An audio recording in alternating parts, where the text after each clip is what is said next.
Okay po mga kapatid, mga kaibigan, mga kababayan, resume na po ulit tayo. Roma Kapitulo 6. Ano nga ang ating sasabihin? Magpapatuloy baga tayo sa pagkakasala upang ang biyaya ay makapanagana? Huwag namang mangyari. Sapagkat tayong mga patay na sa pagkakasala, paano nga tayo'y mabubuhay pa riyan? O hindi ba ninyo nalalaman na tayong lahat na nangabautismuhan kay Kristo Jesus ay nangabautismuhan sa kanyang kamatayan? Tayo ngay nangalibing nakalakip niya sa pamamagitan ng bautismo sa kamatayan. Na kung paano si Kristo Jesus ay nabuhay na maguli sa mga patay sa pamamagitan ng kalwalhatian ng Ama, ay gayon din naman tayo makalalakad sa panibagong buhay. Sapagkat kung tayo ngay naging kalakip niya dahil sa kawangisan ng kanyang kamatayan, ay magkakagayon din naman tayo dahil sa kawangisan ng kanyang pagkabuhay na maguli, na nalalaman natin na ang ating datihang pagkatao ay kalakip niyang napako sa krus upang ang katawang salarin ay magiba, at nang sa gayoy huwag na tayong maalipin pa ng kasalanan, sapagkat ang namatay ay ligtas na sa kasalanan. Datapwat kung tayo nangamatay na kalakip ni Kristo, ay naniniwala tayo na mga bubuhay din naman tayong kalakip niya,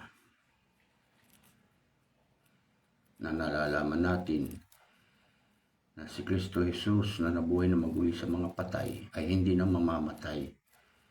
Ang kamatayan ay hindi naghahari sa kanya, sapagkat ang kamatayan na ikinamatay niya ay ikinamatay niyang minsan sa kasalanan.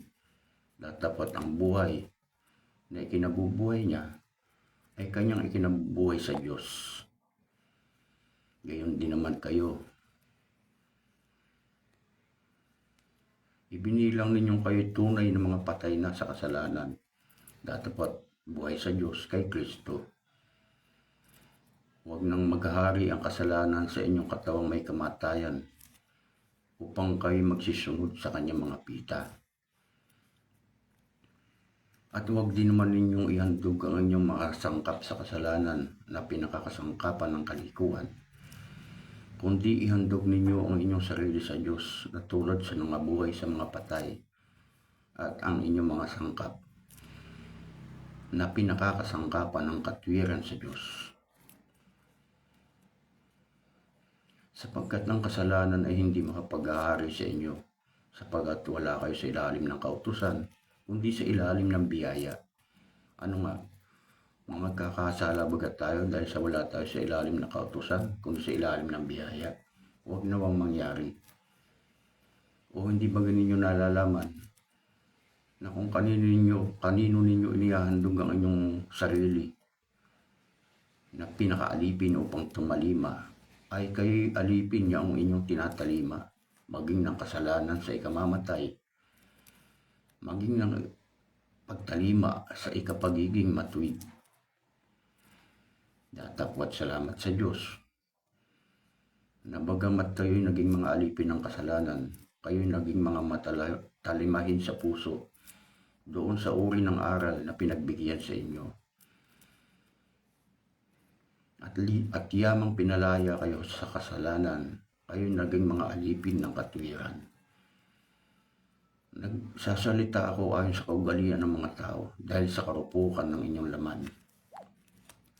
Sapagkat kung paanong inyong inahandog ang inyong mga sangkap ng katawan na pinakaalipin ng karumihan at ng lalo't lalong kasamaan, ay gayon ding ihandog ninyo ngayon ang inyong mga sangkap na pinakaalipin ng katwiran sa ikababanal.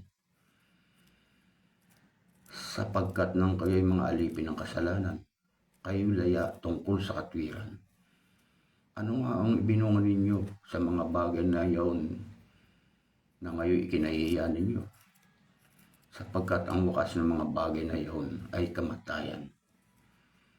Datapwat ngayon kayo'y laya na sa kasalanan at naging mga alipin ng Diyos, kayo'y mayroong inyong bunga sa ikababanal na ang wakas ay ang buhay na walang hanggan, sapagkat ang kabayaran ng kasalanan ay kamatayan.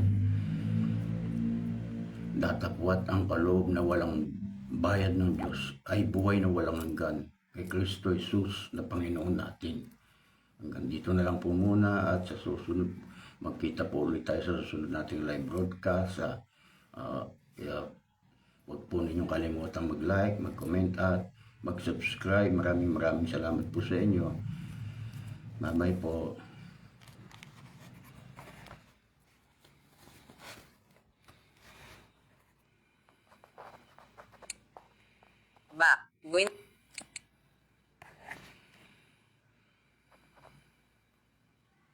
Back.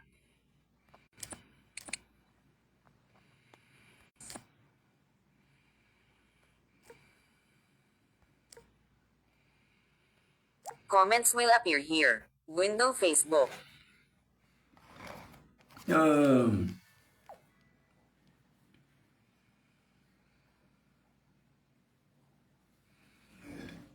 uh,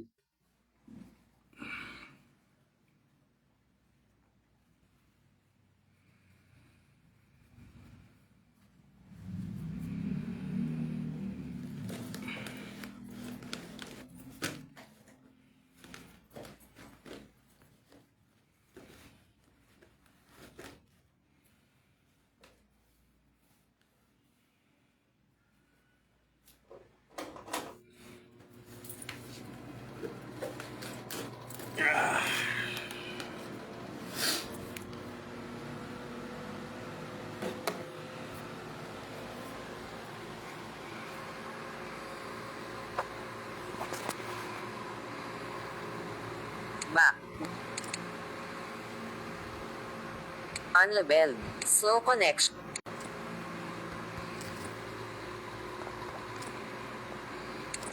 Back.